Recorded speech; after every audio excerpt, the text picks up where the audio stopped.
프랑스 파리에서 테러 용의자 검거 작전이 펼쳐졌습니다. 파리 북부 외곽에서 총격전이 벌어졌는데요. 이 과정에서 용의자 2명이 숨지고 7명이 체포됐지만 파리 연쇄 테러 총책으로 알려져 있는 아바우드의 행방은 확인되지 않았습니다. 유럽 특파원 연결해서 소식 들어보겠습니다. 김은건 특파원.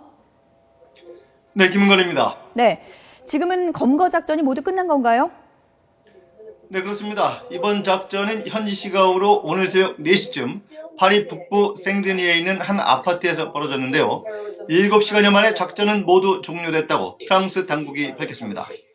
프랑스 경찰은 이 아파트에 테러 용의자들이 숨어있다는 첩보를 입수하고 검거 작전에 나섰는데요. 이 과정에서 용의자 1명이 경찰에 사살됐으며 다른 용의자 1명은 자살 폭탄을 터뜨려 숨졌다고 프랑스 당국은 밝혔습니다.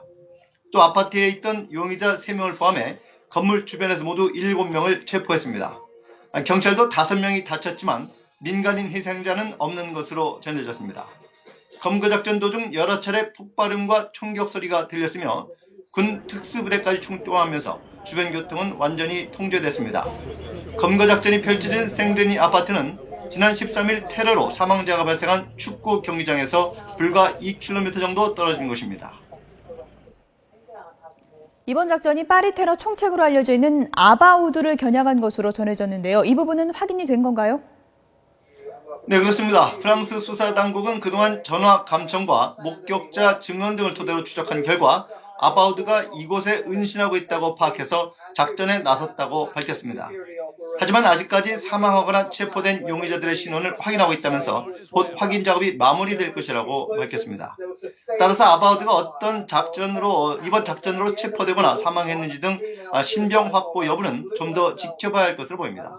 다만 자폭한 여성 용의자가 아바우드의 친척인 것으로 전해져서 아바우드가 이 지역에 있었을 가능성이 크다는 분석이 나옵니다. 아바우드는 올해 1월 벨기에에서 테러를 기도하다가 발각되지 시리아로 달아난 것으로 전해졌습니다. 이 때문에 최근까지 서방의 주요 공습 목표물이 되어왔지만 그의 정확한 위치를 찾아내지 못했다고 미국 언론이 보도를 했습니다. 아바우드는 이번 파리 테러에 가담한 테러 용의자 압데슬람 형제와도 오랜 친분이 있는 것으로 전해졌는데요. 이번 작전으로 테러 용의자들이 다수 검거되면서 테러 전모를 파악하는 데 큰 도움이 될 것으로 보입니다.